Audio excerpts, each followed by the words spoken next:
Forming groups and members. It's our privilege to serve America and her Navy. America's Navy is our nation's front line in war and peace, operating on the sea, below the sea, in the air, and on land. Your Navy is agile, deployed around the world, and uniquely positioned to defend our nation's interests every day. All who serve today follow in the footsteps of generations of patriots who faithfully serve the American people. Following the attack on Pearl Harbor, Aaron Copland, Virgil Thompson, and Jerome Kern were approached with the idea of a series of concerts that would prominently feature a portrait gallery of great Americans. Sifting through the speeches and writings of Abraham Lincoln, Copland chose a few excerpts that were particularly relevant to America's situation in 1942. The composition is divided into three main sections. In the opening, Copland hoped to suggest the mysterious sense of fatality that surrounds Lincoln's personality. The quick middle section relates to the times in which Lincoln lived, and the conclusion draws a musical frame around the words of Lincoln himself. We continue with Aaron Copland's Lincoln Portrait.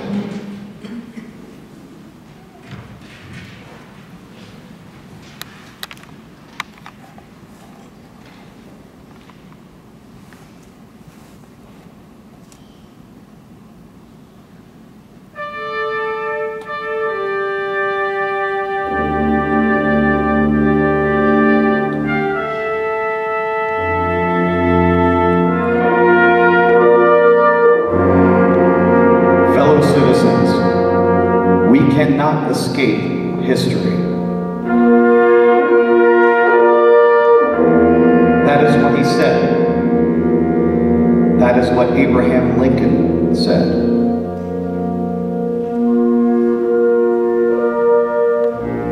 Fellow citizens, we cannot escape history.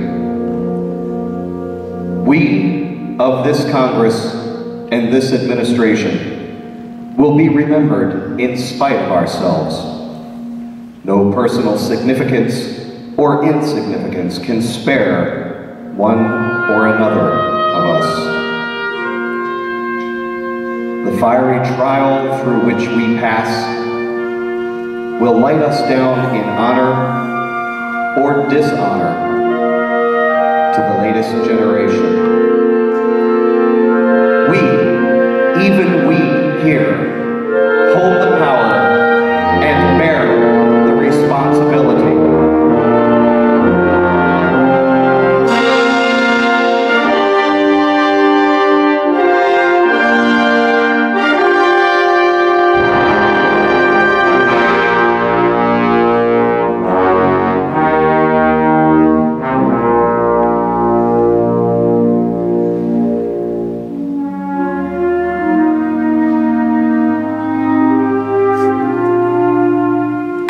He was born in Kentucky,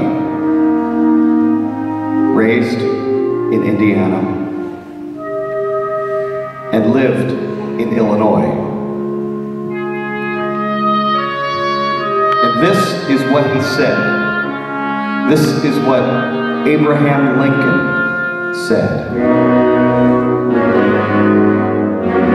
The dogmas of the quiet past are inadequate to the stormy present. The occasion is piled high with difficulty, and we must rise with the occasion. As our cause is new, so we must think anew and act anew.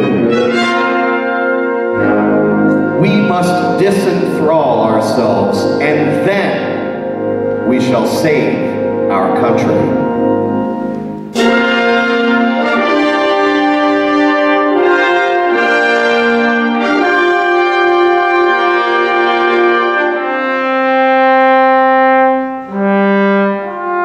When standing erect, he was 6 feet 4 inches tall. And this is what he said. He said,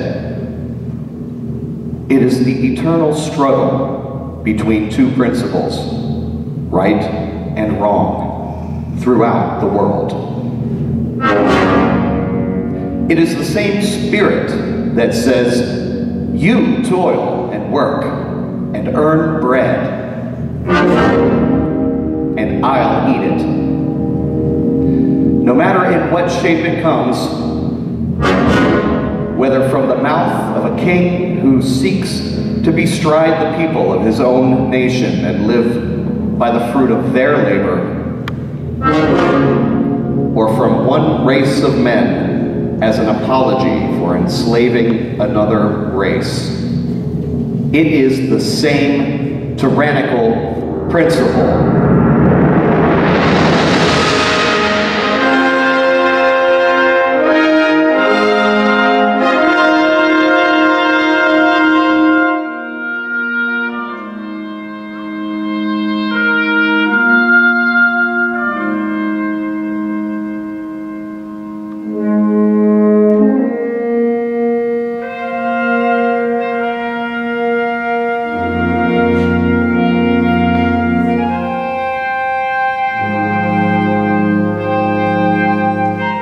Lincoln was a quiet man.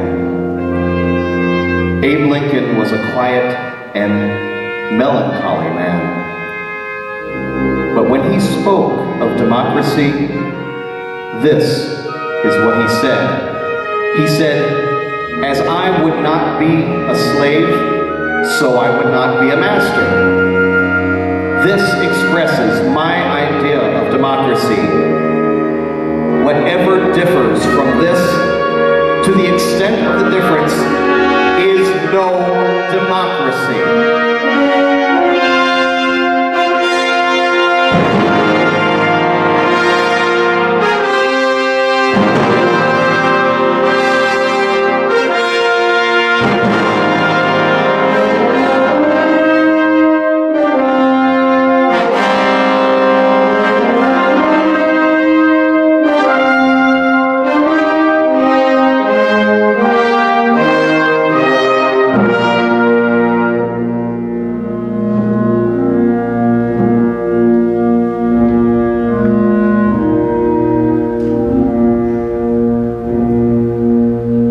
Abraham Lincoln, 16th President of these United States, is everlasting in the memory of his countrymen.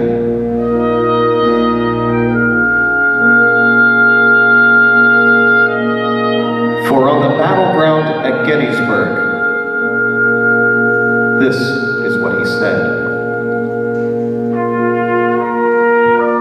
He said that from these honored dead, we take increased devotion to that cause for which they gave the last full measure of devotion.